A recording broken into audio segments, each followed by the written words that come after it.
Weston, and it is an honour to serve under your chairmanship, and I would like to congratulate the member for Bromsgrove for securing this debate. My constituency of South West Norfolk is home to 138 places of worship, all unique in character and valued by the local community.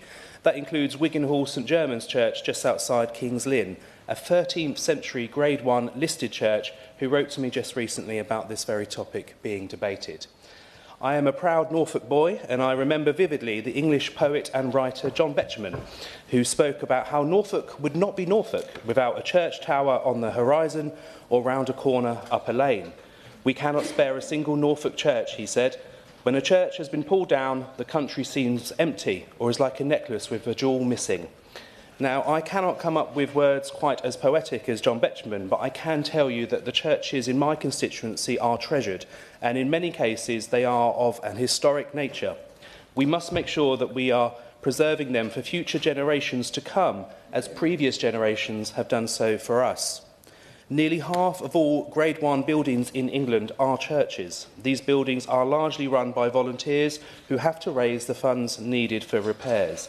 The ability to reclaim the VAT on these works makes an enormous difference, as we have heard from others, particularly at a time when costs for building works are substantially increasing. Mr Weston, South West Norfolk, like many rural constituencies, these buildings are so often more than a place of worship. They can be the very lifeblood of the local community, providing services to people that otherwise may miss out.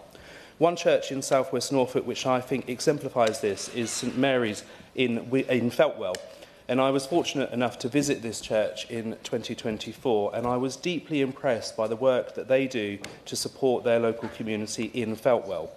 This includes the food pantry, which sees a group of local volunteers set up a small shop with greatly reduced priced essentials to help local villagers.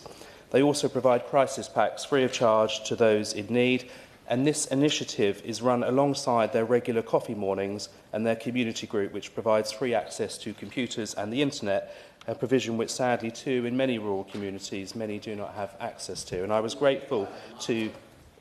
Indeed.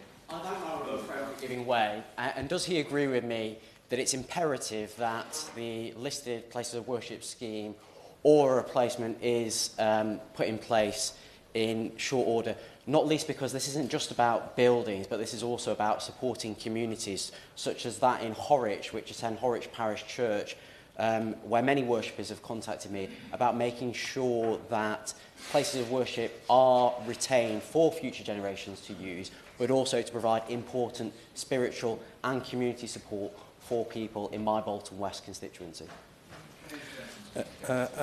Thank my honourable friend for his intervention, and it's been wonderful today to hear so many examples about community services being run through churches, and we've all got examples in our own constituency.